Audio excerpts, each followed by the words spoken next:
बिस्मिल्लाहिर्रहमानिर्रहीम। अस्सलाम वालेकुम। ख़वातीन हज़रात, भारत के दारुल हुकूमत दिल्ली में होने वाले इंतखाबात में मोदी को बदतरीन शिकस्त का सामना करना पड़ा है, जिसकी वजह से मोदी ने शिकस्त का बदला लेने के लिए अक़लियतों के खिलाफ नया कानून मुतारिफ करवाने की भी तैयारी कर ली है। जबकि दूसरी तरफ लाइन ऑफ कंट्रोल पर झड़पों का सिलसिला भी शुरू हो चुका है और वजीर खारजा शाह महमूद कुरैशी का कहना था कि मोदी सरकार इलेक्शन में हारने की वजह से पुलवामा तर्ज का हमला करवाने का प्लान कर रहा है। जबकि गुज़िश्ता दिनों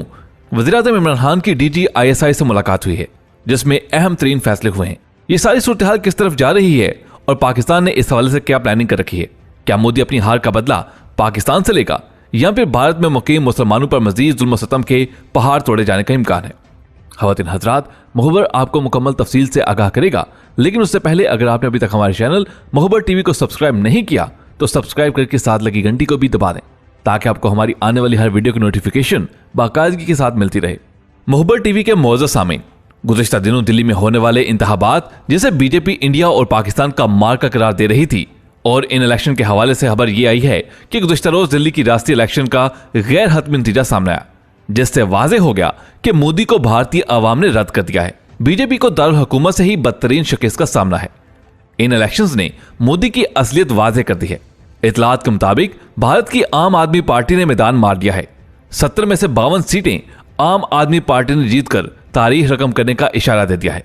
इस शिकस्त ने शर्पसंद मोदी को मजीद सफाकत करने पर उकसाना शुरू कर दिया है। इसी तरह नोट करने वाली बात यह भी है कि बीजेपी के वजीर ने यह भी कहा था कि अगर बीजेपी ये इलेक्शन हार गई तो समझ लेना कि दिल्ली पर मुसलमानों का कब्जा हो गया। और पोलिंग के दौरान भारतीय इंतहा पसंद तंजीम के 2 कारकुनान को शाहीन बाग से गिरफ्तार किया गया है, जो व्हाट्सएप पर RSS से हिदायत ले रहे थे और व्हाट्सएप पर पैगाम दिए जा रहे थे कि फलां आदमी को कार्रवाई के बाद 2 लाख रुपए दिए जाएंगे। यानी भारतीय इंतहा पसंद की तंजीम एक बड़ी वारदात इलेक्शन के फौरन बाद करवाना चाहती थी, लेकिन दिल्ली पुलिस इस मौके पर हरकत में आ गई और उन्हें फौरन थाने पहुंचा दिया गया, जिनको हुकूमत की जानिब से दबाव के बाद खामोशी से रिहा कर दिया गया। इस सारी सूरत हाल से अंदाजा लगाया जा सकता है कि मोदी इलेक्शन को टेम्पर करवाने और जालसाजी के जरिए इलेक्शन जीतना चाहता था, क्योंकि भारतीय इंतहा पसंदों का प्रेशर है कि किसी तरह यह इलेक्शन जीता जाए, लेकिन उसमें भी भारतीय हुकूमत को मुंह की खानी पड़ी। अब इसीलिए बीजेपी की हुकूमत ने शिकस्त के खौफ से सुप्रीम कोर्ट से राब्ता कर लिया है और मुसलमानों के धरने और मुजाहरे खत्म करवाने के लिए पिटीशन दायर की है, जिसके बाद भारतीय सुप्रीम कोर्ट ने इंतहा पसंदों के दबाव में आकर ऐलान किया है कि सड़कों को ब्लॉक करके धरना नहीं दिया जा सकता। जबकि इसके साथ ही मोदी ने सुप्रीम कोर्ट में एक और पिटीशन दायर की है कि क्रिश्चियन, सिखों और निचली जात वालों को तहफ़्फ़ुज़ फराहम करने वाले कानून को खत्म कर दिया जाए, क्योंकि इससे हमारे और उनके दरमियान फर्क पैदा हो जाता है। जबकि हैरत की बात यह है कि सुप्रीम कोर्ट ने यह मुतालबा भी मानकर उसकी तस्दीक कर दी है। इसलिए भारत की दीगर अक़लियतों, क्रिश्चियन और सिखों ने भी मुजाहरे शुरू कर दिए हैं और दानिश्वरों के लिए हथियार दुरुस्त होने जा रहे हैं कि यह लड़ाई ब्राह्मण और गाय ब्राह्मण की है। मामला सिर्फ मुसलमानों तक महदूद नहीं है, बल्कि अब क्रिश्चियन, सिखों, दलितों का नंबर भी लग चुका है, क्योंकि उनका कसूर यह है कि उन्होंने मुसलमानों के साथ मिलकर मोदी का मुतनाज़े कानून के हवाले से एहतजाज किया था, जिसके बाद भारत के इंतहा पसंद कुव्वत ने बाकी अक़लियतों से बदला लेने के लिए उनको तहफ़्फ़ुज़ फराहम करने वाला वाहिद कानून भी खत्म करवा दिया। यही वजह है कि भारत में इस वक्त निचली जात के लोगों ने ऐलान किया है कि वो हिंदू नहीं है, क्योंकि हिंदुस्तान में सिर्फ ब्राह्मण को ही हिंदू माना जाता है, बाकी निचली जात वालों को तो ये गुलाम तस्वर करते हैं। इसलिए शूद्र, कश्तरी और दलितों ने ऐलान किया है कि उनको हिंदू ना कहा जाए। जबकि उन लोगों का मजीद कहना था कि बीजेपी का यह कहना कि भारत में 80 करोड़ हिंदू हैं, यह भी झूठ है, क्योंकि अगर ब्राह्मण के अलावा दीगर जातों को बाहर निकाल दिया जाए तो ब्राह्मण हिंदू की तादाद सिर्फ चंद करोड़ रह जाती है और इस तरह यह अक़लियतों की हुकूमत ही कहलाएगी, ना कि अक्सरियत की।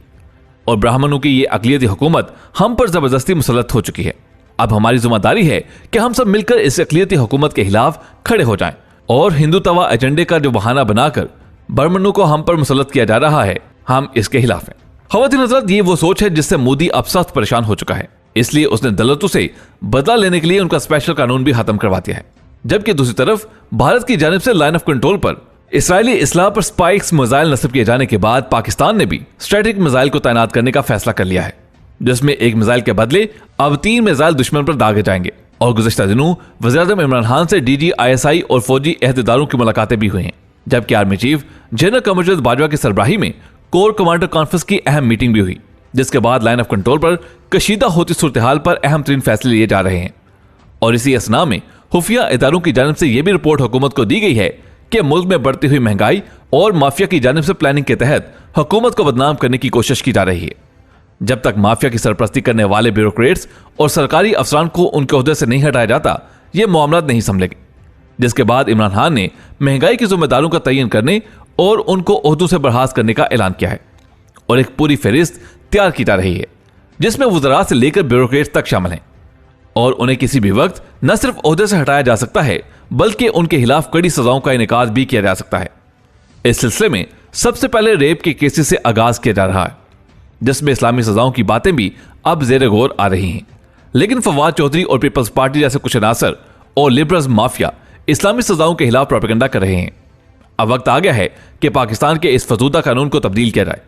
और इस्लामी कवानीन का आगाज किया जाए,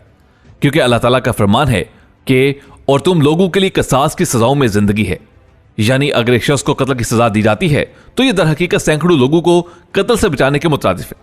क्योंकि शरी सजाओं का असल मकसद अवामुन नास को इबरत दिलाना है और इबरत हासिल करने का बेहतरीन तरीका यह है कि पब्लिक के सामने शरी सजाएं दी जाए। यही वजह है कि जहां शरी सजाओं का रिवाज है वहां जुराइम की शरह इंतहाई कम है। इसीलिए वज़ीर-ए-आज़म इमरान खान ने खुफिया इदारों की रिपोर्ट मिलने के बाद इस निज़ाम में बुनियादी तब्दीलियां लाने का ऐलान किया है और अब ये इमरान खान के पास आखिरी मौका है कि वो जितना जल्दी हो सके इस निज़ाम को तब्दीली की तरफ लेकर जाएं, क्योंकि अगर अवाम महंगाई के खिलाफ सड़कों पर निकलती है तो माफिया इस मौके से फायदा उठाकर हुकूमत के खिलाफ महाज खोल सकती है। जबकि शहबाज शरीफ जो कि लंदन में मौजूद हैं, उसने इसहाक डार के साथ मिलकर शैडो कैबिनेट तश्कील देने और आइंदा साल का बजट भी तैयार करने का अंदिया दे दिया है और अपोजिशन की दीगर जमातों के साथ मिलकर यह खुफिया अहदो पैमा किए जा रहे हैं कि अवाम को अब सड़कों पर लाया जाए और एस्टेब्लिशमेंट पर प्रेशर बढ़ाया जाए कि इमरान खान से अब हुकूमत नहीं चल रही, लिहाजा माइनस इमरान खान करके इन हाउस तब्दीली लाई जाए। अगर ऐसा नहीं होता तो हम सड़कों पर आकर हुकूमत के खिलाफ धरने देंगे। लेकिन इमरान खान को खुफिया इदारों ने माफिया की प्लानिंग से आगाह कर दिया है, इसलिए इमरान खान की टून में अब तब्दीली आ गई है और शरई सजाओं पर कैबिनेट की मीटिंग में बहस करना भी इस सिलसिले की एक कड़ी है। लिहाजा जितनी तेजी से ये तब्दीलियां आती हैं उतना ही इस हुकूमत के लिए बेहतर होगा, क्योंकि इमरान खान की हुकूमत के इब्तिदाई दिनों में मईशत दिवालियापन का शिकार थी। इसीलिए फैसला किया गया कि पहले मईशत को पैरों पर खड़ा किया जाए, उसके बाद बतदरीज तब्दीली लाई जाएगी और आज बेहतरीन मौका है कि इस पर फौरी अमल किया जाए, क्योंकि हित्ते के हालात अब तेजी से तब्दील होते जा रहे हैं। भारत में सुप्रीम कोर्ट तक को यरगमाल बनाया जा चुका है और वहां पर अपने मनमाने फैसले जजों से करवाए जा रहे हैं और पूरे भारत पर इस वक्त हिंदू तवा एजेंडा मुसल्लत किया जा रहा है। उसका तोड़ करने के लिए जरूरी है कि पाकिस्तान में इस्लामी निज़ाम राइज किया जाए, क्योंकि इस्लामी निज़ाम तश्कील पाते ही बहुत से अंदरूनी चैलेंजेस का खात्मा खुद बहुत हो जाएगा और वो अनासर जो बैरूनी पुष्टपनाही से रियासत के खिलाफ मुसलसल प्रोपेगेंडा कर रहे हैं उनको शरई सजाएं लागू करके इस मसले का सदेबाब किया जा सकता है, जिससे मौजूदा हुकूमत माफिया की ब्लैकमेलिंग से आजाद हो सकती है और इस निज़ाम की तश्कील के लिए तैयब उर्दगान वाला फार्मूला भी अप्लाई किया जा सकता है, जिन्होंने इख्तिदार में आते ही मगरब नवाज हजारों एजेंडों को जेल में डाला था और सरकारी अदालतों से लेकर मीडिया तक सबका एहतसाब किया गया था। और रजब तैयब उर्दगान जो पाकिस्तान का दौरा करने आ रहे हैं और कई मुआहदों पर दस्तखत भी होंगे, ऐन मुमकिन है कि इस दौरे के बाद सिस्टम को तब्दील करने के लिए मजीद अहम फैसले लिए जा सकते हैं, क्योंकि अभी से ही तुर्की और पाकिस्तान के दरमियान मुआहदा किया जा चुका है, जिसके तहत तुर्की की तर्ज से पॉलिसी और एडमिनिस्ट्रेशन का सिस्टम मुल्क में लाया जाएगा, जबकि हित्ते में तेजी से बदलती हुई सूरत हाल पाकिस्तान में मौजूदा सिस्टम को बदलने के लिए पेश हैमा साबित हो सकते हैं। ख़वातीन हज़रात, आज की वीडियो में बस इतना ही। वीडियो पसंद आने की सूरत में इसे लाइक करते हुए फेसबुक और व्हाट्सएप पे जरूर शेयर कीजिएगा। आपसे मुलाकात होगी अगली वीडियो में, तब तक अपना बहुत सा ख्याल रखिएगा। अल्लाह हाफिज।